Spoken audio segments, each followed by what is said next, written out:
Well, good afternoon, everyone. In March, the USS Annapolis submarine visited Australia. Today, we're very pleased to welcome our Aussie friends to Annapolis. To our colleagues, to our partners, to our friends, Foreign Minister Wong, Deputy Prime Minister Marles, Penny, Richard, thank you for an incredibly productive day.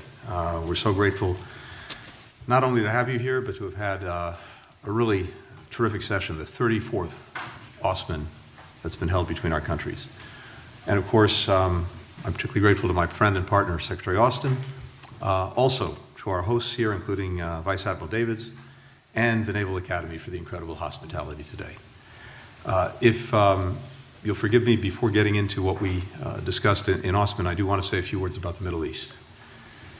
We continue to work intensely to de-escalate tensions in the Middle East and to prevent the spread of conflict.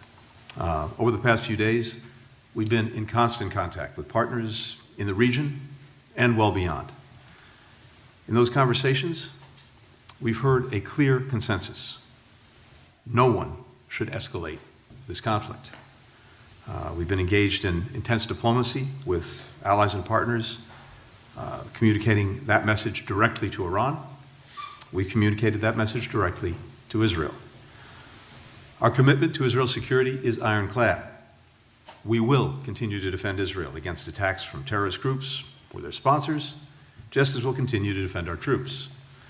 But everyone in the region should understand that further attacks only perpetuate conflict, instability, insecurity for everyone. And further attacks only raise the risk of dangerous outcomes that no one can predict and no one can fully control. It's urgent that everyone in the region take stock of the situation, understand the risk of miscalculation, and make decisions that will calm tensions, not exacerbate them. That's particularly true given the decisive moment that we're at in the ceasefire negotiations in Gaza. President Biden spoke today to President al-Sisi of Egypt and to Emir Tamim of Qatar. These are the two countries that, along with the United States, are mediating negotiations to reach a ceasefire, to get the release of hostages. As the leaders discussed, the negotiations have now reached a final stage, and they agreed on the urgency of bringing this process to closure. Concluding that agreement and avoiding any action that could somehow disrupt it is the only path to ending the conflict in Gaza and bringing calm to the region. It's critical that all parties work to finalize an agreement as soon as possible. Now, from day one of this administration, we have been laser focused on realizing a shared vision for a free and open Indo-Pacific. I just got back from my 18th trip to the region in this job. A big part of that trip was with Secretary Austin. We did 2+2s with the Philippines and with Japan. I was at ASEAN with Foreign Minister Wong. We were together also for the Quad meetings in Japan. At the heart of our work in the Indo-Pacific is our alliance with Australia. Today, yet another step forward in deepening, strengthening that alliance. President Biden has called it an anchor for peace and prosperity in the Indo-Pacific and around the world. It's enduring, more than 70 years, and our countries working together have made our people a little bit more free, more secure, more prosperous. But just over the past 3.5 years, I believe we've made the relationship stronger than it's ever been. We've enhanced our defense cooperation, including expanded marine rotations through Darwin. We created AUKUS with the UK to bolster regional and global security, to turbocharge our defense industrial bases. We had the first cohort of Australian workers who just arrived in Pearl Harbor for training and maintenance on nuclear-powered submarines. And we continue to broaden the scope of our partnership, from collaboration on advanced AI and quantum to combating disinformation. When Prime Minister Albanese and President Biden were last together, they talked about and agreed on plans to really advance what we call an innovation alliance. They inaugurated this during the state visit in October, and they continue, and we continue to elevate science, technology, and clean energy collaboration. as a fundamental part of the work that we're doing together. Through our Critical Minerals Task Force, we're strengthening supply chains for components that are essential to electric vehicles, to batteries, to solar panels, many of the things that will be at the heart of the 21st century economy, and they're also critical to combating climate change. Over the past just 2.5 years, the U.S. has invested more than $5 billion in Australia for critical minerals. Yesterday, we also announced a partnership using satellite imagery to better manage natural resources and to help us tackle climate change. Throughout AUSMIN, we also discussed threats to our shared vision of a free and open Indo-Pacific, a region that's stable, that's peaceful, that's prosperous, where sovereignty and international law are respected, where human rights are promoted and protected. We agreed on the importance of maintaining peace and stability in the South China Seas, the East China Seas, and countering any attempts at coercion. We're united on the need to maintain peace and stability across the Taiwan Strait and to resist any actions that escalate tensions or undermine the status quo. We're also committed to deepening, strengthening the architecture that upholds this shared vision for the region and working more and more with other allies, with other partners to advance the shared vision that we have. We've been enhancing our cooperation with Pacific Island countries. We're taking, of course, the next steps on AUKUS. We're advancing an affirmative agenda for the Quad, where Penny and I were just engaged a few days ago. We reaffirmed the importance also of bridging the Indo-Pacific and the transatlantic theaters. Very grateful that Australia is the largest non-NATO military contributor to Ukraine, providing air defense capabilities to helping train Ukrainian personnel in the United Kingdom. Fundamentally, we agree with Prime Minister Albanese that, as he put it, ours is an alliance with a bright future because it's an alliance for a better future. Lloyd and I are both incredibly grateful to Penny and Richard for their partnership and for their friendship. Penny. Thank you very much. Can I first thank Secretary Blinken, Tony and Secretary Austin, Lloyd for hosting Richard and I at this remarkable facility on these beautiful grounds, and we really appreciate the opportunity to be here. If I may first start with just to reiterate and articulate Australia's support for what Secretary Blinken just said in relation to the Middle East. We again endorse what he has said, urging all to de-escalate. And like him, Australia also underlines the risks to all in the region of escalation and of miscalculation. Secretary Blinken said this is a decisive moment in terms of ceasefire, and we continue to add our voice to the support for the ceasefire outlined by President Biden and endorsed by the Security Council. This is our third AUSMIN together, and they have all been really warm, open, trusting engagements, and this one particularly so. It's been an opportunity in this meeting to continue strengthening our alliance, deepening our alliance, because what we want is an alliance that is always fit for the strategic circumstances that we face, which, as you all know, are increasingly complex and increasingly challenging. So I thank all of my colleagues for the transparent, constructive discussion we have had on so many substantial issues and the quality of that discussion. As Secretary Blinken's comments demonstrate, and as the joint statement makes clear, we have covered a lot of ground. Foremost in our discussion is how we work together to assure the character of the Indo-Pacific, an Indo-Pacific that is peaceful, open and prosperous, and working together on what that requires from all of us, to step up our delivery in the region, to step up our collaboration with others in the region, to work across shared priorities, as we have been over these last years, on everything from infrastructure to sustainable development, to cyberspace and connectivity, to health, and of course on security and conflict prevention. Each of us is combining all our elements of national power towards maintaining peace and deterring conflict. And together we work to ensure that no state ever concludes that the benefits of conflict in our region outweighs the costs. You would also have seen, as Secretary Blinken has said, we have made a range of other announcements which demonstrate the continuing broadening of our partnership. Yesterday, he and I endorsed the US framework to counter foreign state information manipulation. This is about an investment in the protection of democracy, one of the many things we share. And of course the establishment of the Australia-US Landsat Next partnership, which enhances cooperation on satellite imaging data collection. And of course our entry into the US Global Entry Program from next year. But really the primary point I wanted to emphasise in this conference was this: American leadership matters. American leadership has always mattered. And it remains vital today. It's vital for peace, for prosperity, in a free and open world.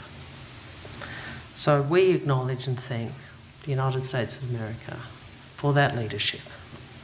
We acknowledge and thank the US for the priority you place on allies and partners. Together we can do more, so much more, in the world. And in today's discussions, we have seen what we share. We have seen the depth of our alignment. We have seen the depth of our strategic trust. And we have also seen the sincerity of our friendship. And I thank you for that. So thank you, Tony, and thank you, Lloyd. It's a privilege to work with you. Deputy Prime Minister Marles, Foreign Minister Wong, it's great to have you here with us in Annapolis. But before I talk about our progress today, I wanted to say just a few words about the tensions in the Middle East. The Department of Defense continues to take steps to lower temperatures in the region and to ward off regional escalation by Iran and its partners and proxies. Several U.S. service members were wounded yesterday in a rocket attack on Al-Assad Air Base in western Iraq. So make no mistake, the United States will not tolerate attacks on our personnel in the region. We've adjusted our military posture to strengthen our force protection and to reinforce our ironclad commitment to the defense of Israel and to remain prepared to respond to any contingency. To maintain our carrier strike group presence in the Middle East, I've ordered the USS Abraham Lincoln to replace the USS Theodore Roosevelt later this month. I've also ordered more cruisers and destroyers capable of ballistic missile defense to the region, and I've ordered the deployment of another fighter squadron to the Middle East to reinforce our defensive air support capabilities there. Now, these posture adjustments add to our already broad range of capabilities in the region, and we remain ready to deploy on short notice to meet evolving threats to our security, our partners, or our interests. The United States remains intensely focused on de-escalating tensions in the region. And we're also focused on securing a ceasefire as a part of a hostage deal to bring all of the hostages home and to end the war in Gaza. Now, let me turn to our 2+2. Today's meetings have once again demonstrated the extraordinary strength of our unbreakable alliance with Australia. The United States and Australia share a common vision for a free and open Indo-Pacific. And that guided today's discussions. Let me mention 3 key items. First, we agreed to continue deepening our force posture cooperation. Our countries are upgrading critical air bases in Western Australia and the Northern Territory. We're operating from new locations such as RAAF Learmonth and we're establishing an enduring logistics location at Bandiana. We're also increasing the presence of rotational U.S. forces in Australia. And all this will mean more maritime patrol aircraft and reconnaissance aircraft operating from bases across northern Australia. It will also mean more frequent rotational bomber deployments. Second, we're doubling down on our defense industrial base cooperation, and this includes supporting Australia's guided weapons and explosive ordnance enterprise. By the end of the year, we're aiming to sign 2 memorandums of understanding on critical munitions. The first supports manufacturing guided multiple launch rocket systems, or GMLRS, in Australia by 2025.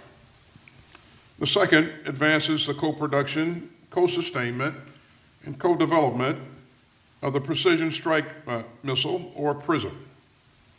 And as we accelerate our work together on PrSM, we agreed to stand up a joint program office in early 2025.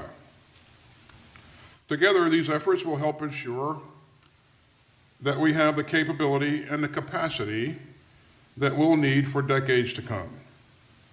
And finally, we'll continue to advance our defense ties with regional allies and partners, especially India, Japan, and the Philippines. And along with our UK allies, we continue to make outstanding progress through the AUKUS partnership. The United States is pursuing different initiatives with each of our allies and partners in the Indo-Pacific. And all of that vital work builds greater peace, stability, and deterrence across the region. You know, Secretary Blinken and I returned from the Indo-Pacific just last week. We participated in 2+2 meetings with our counterparts in Japan and the Philippines. In both Tokyo and Manila, we spoke at length about Australia's vital role in our network of alliances. In the United States, Australia, and our other friends in the region are operating together more closely and more capably than ever before.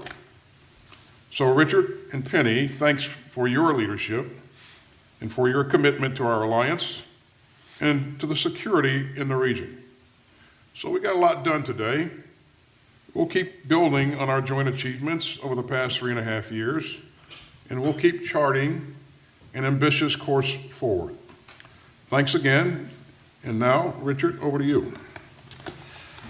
Well, can I thank Secretary Blinken and Secretary Austin for hosting Penny and I at this year's AUSMIN, and it has been a real treat to be able to conduct AUSMIN this year at the US Naval Academy here at Annapolis. This is the 34th AUSMIN, and it's the third that we've undertaken as a group of 4. And when we reflect over the last 2 years, there have been huge achievements across 3 AUSMINs in advancing our alliance. We have seen today groundbreaking discussions in respect of a much greater collaboration between our defence industry bases, particularly in respect of the manufacture of guided weapons in Australia. As Lloyd said, we have committed to having an MOU by the end of this year for the co-assembly of GMLRS, guided land-based rockets, in Australia, with the intent of the beginnings of that manufacturing occurring next year. We've also agreed to pursue a memorandum of understanding in relation to the co-production of the Precision Strike Missile in Australia, with the standing up of a joint program office next year. Now, what this has seen is a much closer working of our defence industry bases, and the legislation that was passed through the Congress last year, with the complementary legislation that was passed through the Australian Parliament in March of this year, has given rise to a generational dream in establishing a seamless defence industrial base between Australia and America. And we continued in our discussions today to develop this. This is going to give enormous opportunities for Australian companies to participate and contribute to the supply chain here in the United States. And as part of this, we're seeing a much greater cooperation between our two defence innovation systems. And again, we have undertaken to establish a MOU of cooperation between the Defence Innovation Unit here in the United States and the Advanced Strategic Capabilities Accelerator in Australia. In relation to force posture, this year's AUSMIN has built on the last two in seeing a deepening of American force posture in Australia. Now, the heart of that is the marine rotation in Darwin, which is occurring as we speak. And in the next couple of years, we look forward to the establishment of the Submarine Rotational Force West in Perth. But American force posture now in Australia involves every domain: land, sea, air, cyber and space. And so we are seeing US Army watercraft, for example, engaging in Australia. And as Lloyd said, we've now seen a logistics base be established by the United States at Bandiana near Albury, and this is greatly going to enhance the United States' ability to operate in Australia. The presence of American force posture in our nation provides an enormous opportunity to work with our neighbours in the region. And as Penny and I move throughout the region and speak to our neighbours, there is genuine appreciation for the contribution that America is making to the stability and the peace of the Indo-Pacific region by its presence in Australia. But what this is doing is allowing us to do a much greater range of activities and operations and exercises with our partners, and we spoke about that today. With Japan, for example, where we've committed to doing a much greater amount of trilateral exercises between our three countries, but also doing more maritime domain awareness work, not only with Japan, but with the Philippines and with India. Finally, can I just add my thanks to Lloyd and Tony for their cooperation with Penny and I in advancing our alliance. We deeply appreciate it. We deeply appreciate the personal role that Lloyd and Tony have played in giving expression to American leadership in the world, which, as Penny said, deeply matters. Deeply matters in terms of promoting democratic values and human rights throughout the world. Deeply matters in terms of maintaining a global rules-based order, which is so important for Australia, which engages Australia's national interest deeply. And so I really want to say thank you for the partnership that we have been able to express on behalf of our nations. But at a personal level, I really want to say on behalf of Penny and I, thank you for the deep friendship that we have now built across this stage. Thank you. Thank you all. Our first question will go to Sean Tandon, Agency France Press. Thank you. Good evening. Mr. Secretary, Secretary Blinken, if I could start to follow up on some of your comments on the Middle East. You mentioned it's a decisive moment right now for the ceasefire talks. Today, Hamas has appointed Sinwar as their new political head. Somebody who masterminded the October 7th attacks, somebody who, by most accounts, is hiding in tunnels. How does this bode for ceasefire talks? You also mentioned the consensus about how Iran should or should not respond. You spoke with the Jordanian foreign minister today. Do you think Jordan and other countries in the region are on board in potentially repelling or striking down any Iranian projectiles that may come? And if I can ask all of you, including our the Australian ministers, in the Indo-Pacific, a very different appointment today, Muhammad Yunus in Bangladesh. I just wanted to see if you had any thoughts about where Bangladesh is going, stability, how you see that. And just very briefly, Secretary Austin, if I could ask in particular on, but an important topic, a domestic one, but the 9/11 trial, the plea agreement, which you have canceled. I wanted to see if you could explain that a bit to us. There are, of course, of course, been concerns about the plea agreement voiced by some of the families, but also there have been longstanding concerns about a trial, not only because of the death penalty, but because of the use of waterboarding, of torture in the evidence. Do you believe a trial can go forward? Thanks very much. Thank you, Sean, and I know your colleagues appreciate you asking their questions for them as well. So, on the questions addressed to me, first with regard to Mr. Sinwar, he has been and remains the primary decider when it comes to concluding a ceasefire. And so I think this only underscores the fact that it is really on him to decide whether to move forward with a ceasefire that manifestly will help so many Palestinians in desperate need, women, children, men, who are caught in the crossfire of Hamas's making in Gaza, whether we can put Gaza and the region more broadly onto a more peaceful and secure path. So it only emphasizes the fact that, as has been the case for some time, it really is on him. And as the President said today, following his conversations with President al-Sisi and with Amir Tamim, this is the moment. This is the decisive moment. The negotiations have reached their final stage, and we believe strongly that they should come across the finish line very, very soon. And that, besides changing everything for people in Gaza, bringing the hostages home, giving us an opportunity to build a more enduring peace for Gaza, also opens up other possibilities, other prospects more broadly in terms of de-escalating tensions and bringing real security and stability. That's what we're focused on. And so when it comes to defending Israel, we are resolute, will remain resolute in making sure that we do everything possible to defend it against any attacks. I'm not going to speculate on how that might go forward. I can tell you that the intense focus that we have and that all our partners in the region have, including our Jordanian partners with whom I spoke today, that focus is on de-escalation, is on making sure that no one takes any steps that could actually add fuel to the fire and broaden the conflict. And they're also intensely focused on getting the ceasefire over the finish line. With regard to Bangladesh, we're monitoring the situation very closely.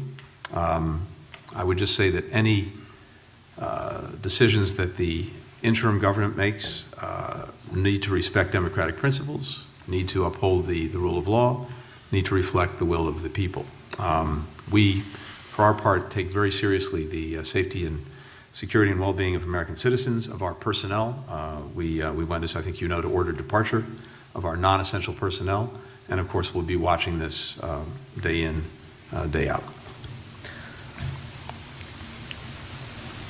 You asked me a question on Bangladesh, and I think the Secretary's outlined really a similar position to the one I would have articulated. I was in Bangladesh not long ago, so obviously have watched with particular personal concern, as well as our nation's concern about the violence and tragic loss of life in Bangladesh, and I want to offer our deepest condolences to families and friends of all those who have died. In relation to the interim government, what we would say is we call on all parties to cease violence, we call on all parties to de-escalate and respect universal rights, and we urge a full and independent and impartial investigation into the events of recent weeks. We continue to support the calls from the people of Bangladesh for an orderly and peaceful return to a democratic and inclusive government.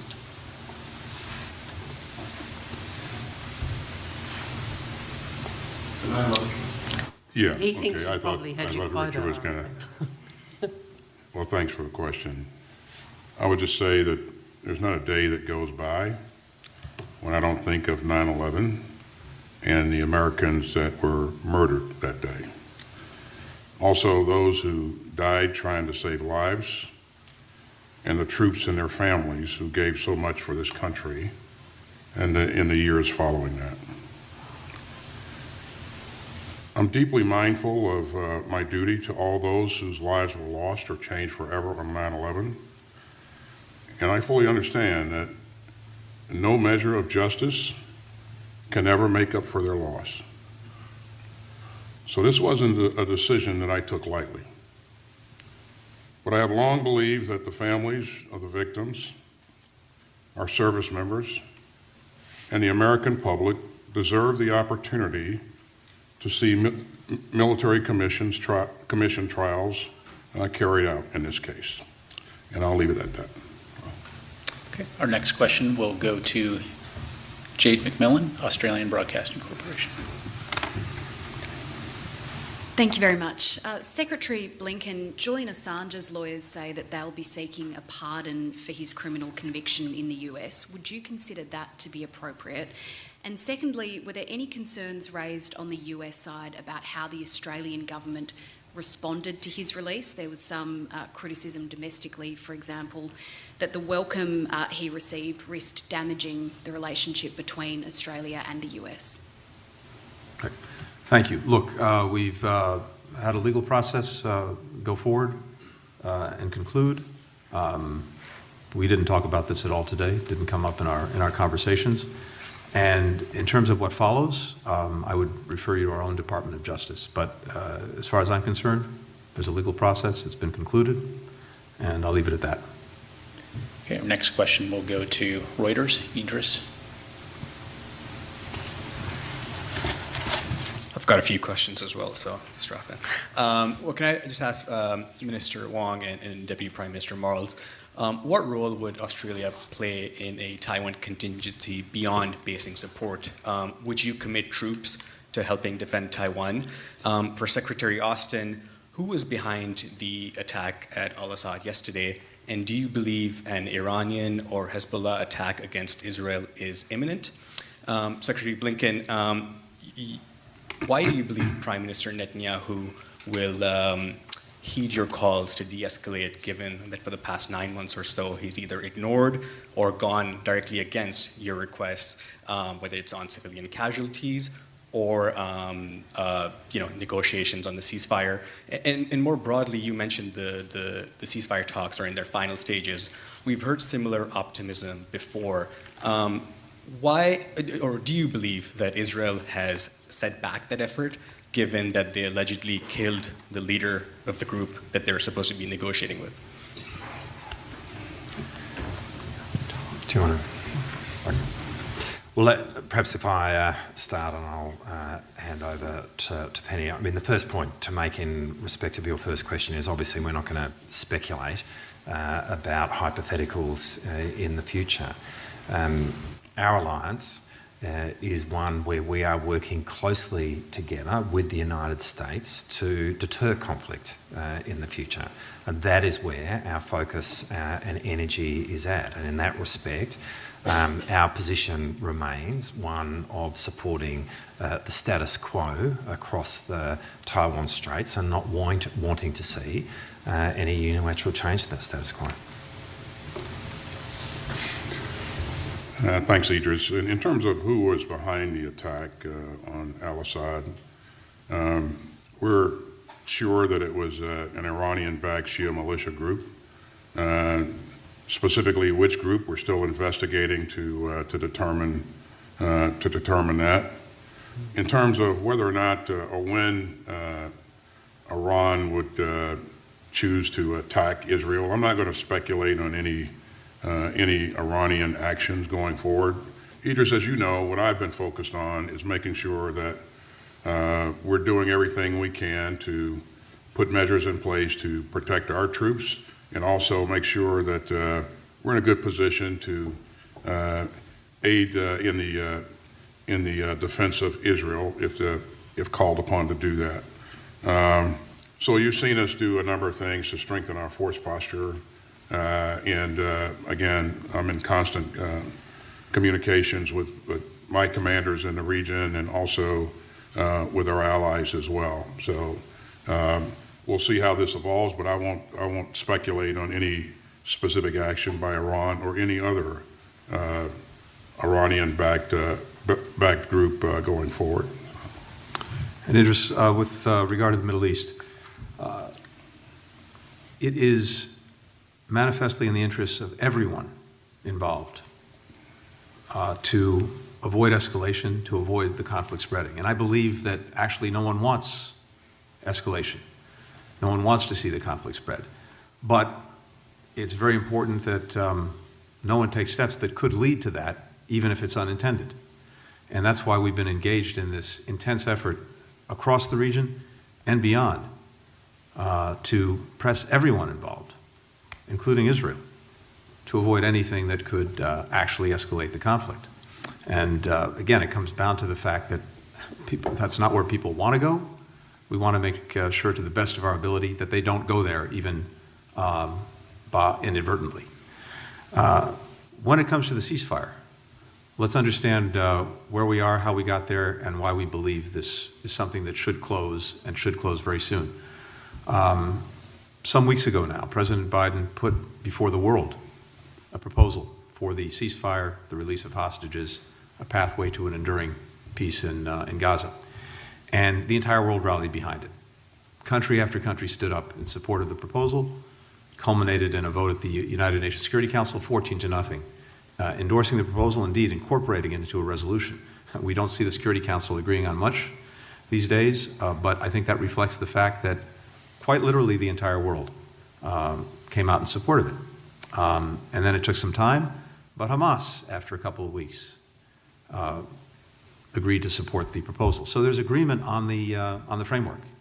What we've been working on for the last few weeks are important details of how that is actually implemented. And there were some things that had to be negotiated in that process. That work has continued, even with the recent events in the region. And we believe, based on the work that's been done, based on the very practical issues that are at stake, that there is no reason that this should not be concluded, and concluded quickly. So this is really a time for all of the parties involved to close this out. No delays, no excuses, no reasons why we can't do something.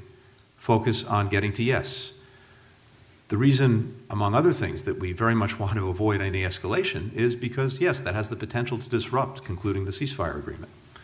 So in and of itself, escalation would be a bad thing, but it also has the potential to upend bringing the ceasefire over the line and bring it to conclusion. Again, this ceasefire is profoundly in the interest of everyone. It's in the interest of Israelis. It's in the interest, of course, of the hostages, their families around the world, including in the United States. It's manifestly in the interests of the Palestinian children, women, and men who are suffering every day. It's in the interests of virtually every country in the region, because not only is what's happening in Gaza at stake, but many of these other points of conflict will also be profoundly affected by getting a ceasefire. It opens up the prospect of calming things down everywhere in the region. So that's our focus. We're doing everything we can both to avoid the escalation, bring the ceasefire agreement to conclusion, and we won't stop until we get there. Our final question will go to Adam Creighton, the Australian. Thank you very much for taking our questions. This one is for Secretary Austin. So recently, the influential media magnate Rupert Murdoch said that in his view, he did not think the US would come to the aid of Taiwan if China tried to encroach on the island. So what do you make of that sort of assessment? And if Mr. Murdoch was wrong, is it the expectation of the US that Australia would come to the assistance of the US militarily in any such confrontation? Well, I certainly won't comment on Mr. Murdoch's analysis or his statement, and I won't speculate on whether or not there will be a conflict. As I've said a number of times, I don't think conflict with China is either imminent or inevitable. We continue to work with like-minded partners in the region to ensure that we're doing things to promote a free and open Indo-Pacific. And so the types of things that you've seen us do over the last 3.5 years, I think, have been quite remarkable. Above and beyond the things that we discussed today in this 2+2, which, I mean, there are substantial accomplishments that our two countries have accomplished together. But if you look at the things that we've done in terms of strengthening our relationship with India, developing helping the Philippines to modernize their military, bringing Japan and the ROK closer together, and seen us do a recent ministerial in Japan with Japanese Minister of Defense and the Minister of Defense from ROK. That's the first time that's ever happened. And so there's just so many things like that we have done in the region to work with others to ensure that we do, in fact, move things towards greater stability and security and promote that vision of a free and open Indo-Pacific. So again, I won't speculate on anyone's comments or whether or not there will be a conflict. I will just tell you that we'll continue to do to work with our allies and partners to make sure that we're moving things in the right direction, and that direction is towards greater stability and security. Ladies and gentlemen, this concludes our press briefing. Thank you very much for joining us today.